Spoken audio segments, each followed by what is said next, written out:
Welcome to This Explainer. Today, we're getting right into the invisible architecture that makes digital health systems tick. We're talking about how medical devices, servers, and patient portals actually talk to each other over networks. So, picture this high-stakes scenario. A doctor in the ER desperately needs a patient's record from the EMR server. How on earth does that request find its way through a massive, sprawling hospital network? And even crazier, how do Apple devices, Windows machines, and Linux servers avoid total chaos when they literally speak different languages? Well, you know there has to be a universal translator, a strict set of rules keeping all this vital info flowing perfectly. Here's our roadmap for today. We'll start with the language of computers, look at the TCP/IP model, break down its 4 layers, compare 2 ways to deliver data, and finally follow an actual data journey. Section 1.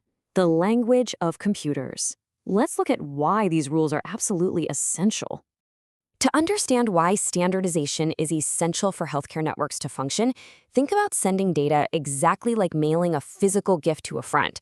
I mean, you can't just toss a present out your window and hope it magically lands in their living room, right? It'd get lost or completely destroyed. Well, computers face the exact same problem. They need a strict set of rules to guarantee the data arrives totally intact. Building on that idea, the actual data, say a patient's blood test result, is the gift itself. But to protect it and actually get it delivered, it has to be carefully placed inside a box with a specific address.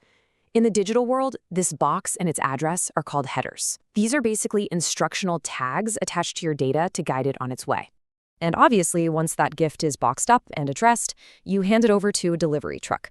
This truck perfectly represents the physical network, the literal wires, switches, and routers that actually transport your packaged information across the hospital or even across the entire globe. All right, moving to Section 2, the TCP IP model and the rules of communication. So, what are the actual rules running this digital delivery company? The answer is TCP/IP, Transmission Control Protocol, and Internet Protocol. This is quite literally the universal language for network communication. It allows wildly different devices to reliably exchange info. Without it, a digital thermometer and a health database would just spit digital static at each other. It's really interesting to see how this compares to other frameworks. You've probably heard of the 7-layer OSI model, which is a great conceptual educational framework mostly used for troubleshooting. But TCP/IP, it's just 4 layers. It is the highly practical, real-world model that actually runs the modern internet and our complex digital health networks. Now, as we unpack this, I want you to keep this crucial piece of advice from the source material in mind. Understanding beats memorization. Don't get bogged down trying to memorize the names of the layers.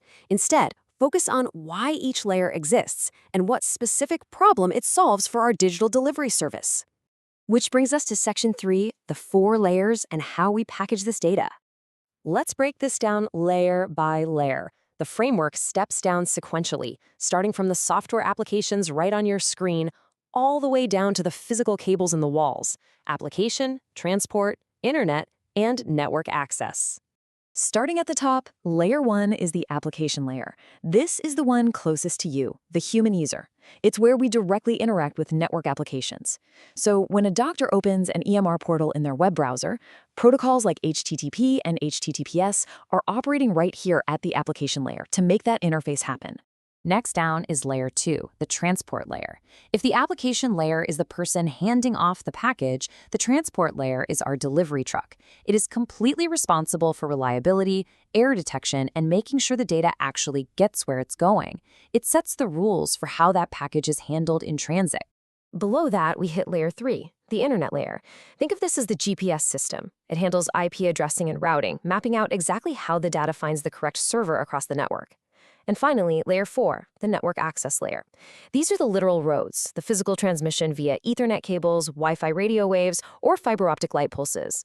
It's the only layer dealing with actual physical hardware. All right, Section 4, 2 ways to deliver. We're looking at TCP versus UDP. So zooming back in on that transport layer for a second, our delivery truck actually gives us 2 distinct service options, TCP and UDP. TCP is kind of like registered mail. It explicitly confirms the data arrives and automatically retransmits anything that goes missing. It's super reliable, but a bit slower. UDP, on the other hand, is like sending a postcard. It's incredibly fast, but it will not confirm delivery or retransmit lost data.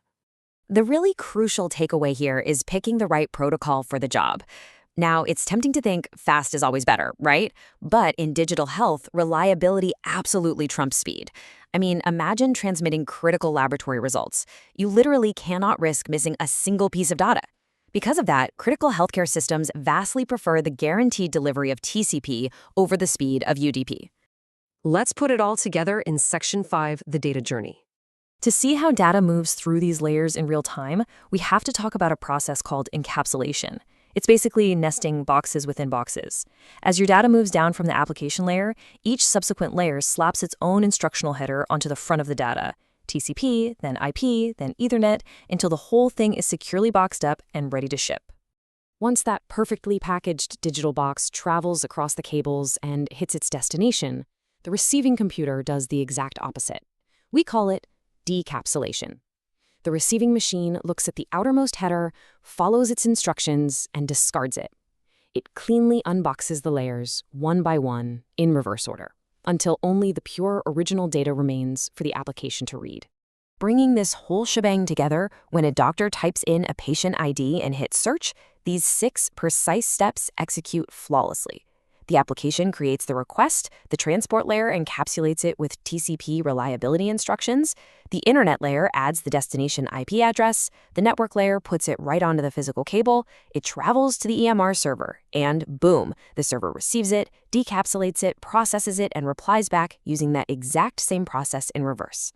Honestly, what's totally remarkable about this massive, complex journey of encapsulation, transmission, and decapsulation is that it happens entirely automatically. It's bouncing between devices and hospital servers in mere fractions of a second. It really is an invisible ballet of standardization. Understanding this fundamental architecture is exactly why security professionals have to master TCP/IP before they can even touch digital health security. If all network data is just nested boxes of headers and information passing over wires, it leaves us with a pretty fascinating and provocative question.